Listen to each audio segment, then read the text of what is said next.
Good morning, everyone, and welcome to our next lesson about workface planning. Just a quick reminder about myself. My name is Kassouf. I work for BlackSmithSoft. Currently, I'm the VP for operations. I have a good experience in construction, around 22 years, and mainly I'm a developer for Forge, and I know how to use Python, C#, mainly to expand my knowledge in Forge. Okay, now in the previous lesson, we mentioned a general idea about the workplace planning. Now let's go to the progress reporting. Now, the intention of this lesson is we want our construction team to try to move from this, which is a manual handwriting, into something automated, and it does not require lots of assumption from the construction team. So mainly, we always notice one of the most challenging activity when it comes to construction team is to convince them to report daily. They report weekly, wonderful, but when it comes to reporting daily, it's very difficult to convince them to report. One of the main reasons is because how difficult the progress report normally are. Lots of writing, lots of assumption, and so on. And the other item is whenever you receive, especially when you have many subcontractor working for you, whenever you receive your progress report, you want it to be compliant with your management system. Otherwise, you have to do lots of assumption, lots of conversion, and in many cases, you'll find contradictions.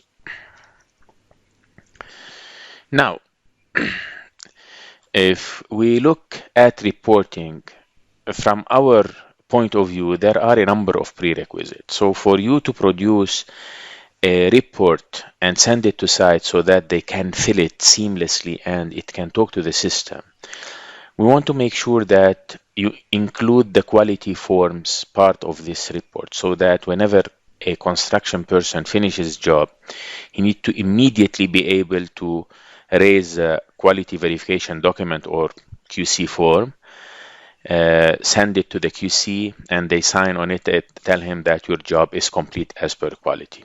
Also, we need to include the bill of quantity because it's very important that the contract and the construction talk the same language whenever they are talking about quantities. And also, we need to include the budget because the construction team need to know how many man hours are really allowable for every type of job. Now, when all of these are included in the report and the construction person will just add the progress, the system in this case will be able to provide seamlessly report that are compliant with the planning team, the quantity surveying team or the contract, and also later on for handover. Now, in order to do so, we need an extra effort mainly from the workface planning team. And also, we need some addition to be on top of the workface planning solution which are available in the market. So as a start, we should be able to allow those solutions to keep a small record for the quality verification document to be added either on the object level, which is the item that you progress, or on the IWP level, the installation work package. Also, we need the contracts to be able to include their bill of quantity ID, which is normally related directly to this sort of progress. And also, we would like the planning team to include their rule of credit part of the installation work package. In this case, whenever a person finishes a job, like if we see in this example, if you do excavation, you will earn 15%. If you do blinding, you will earn 25%, and so on. So that these will sum up and later on you can roll it up to your schedule level. Now, the content of the progress report.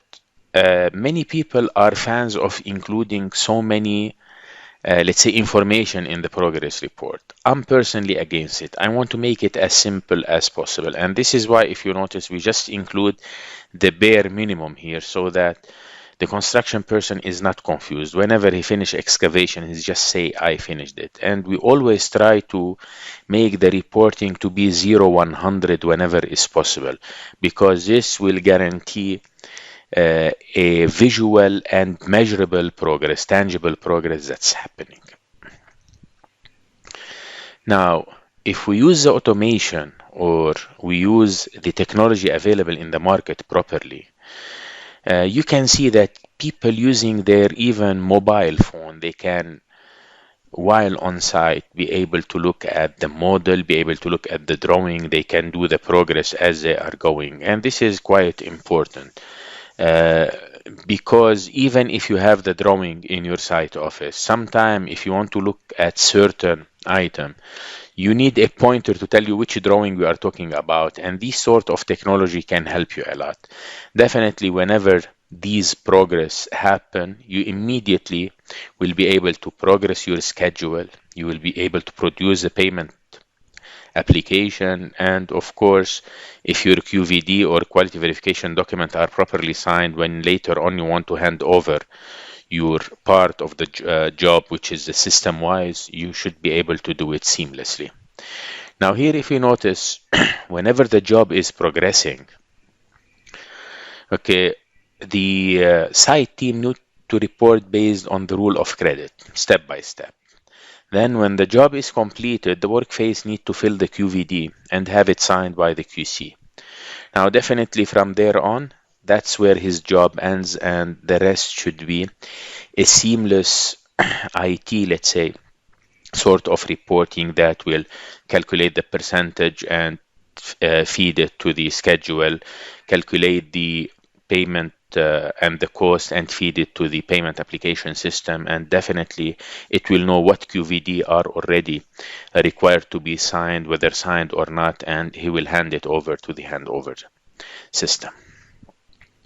Now here I'm sharing some sample report. We can see whenever we go with this direction, you can immediately know every week, for example, how many CWP you're supposed to do, what sort of man hour these CWP will have. Are they all IFC or not? Like here, for example, when you see the red, it means they are not IFC. It's true there is 2100 man hour, but 0 of them is ready to go to construction. Here also is another sort of report. If you notice on top, it will show you what's the plan and what's the actual. Here it will show you how many weeks of backlog. This is very important, because you will be able to tell if you are really finishing what you started when it comes to installation work package. Like if you prepare IWPs that cannot be constructed as if you did not prepare them. And here on the bottom, we look at the closure.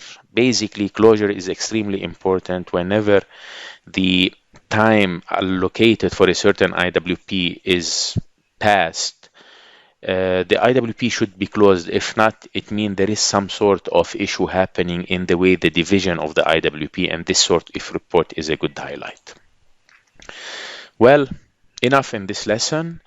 In our next lesson, basically, I'm going to be talking about front-end loading concept and the gateways which instigate the rescheduling. So whenever you reach a certain period of time and you did not pass through a certain gateway, it means your IWP cannot start at the estimated time. You have to reschedule it. And I'm going to be sharing a sample of readiness checklist, which mainly transform the IWP into a shutdown concept, which is normally a very successful approach to carry on construction activity. Thank you for your time, and I hope this video was useful.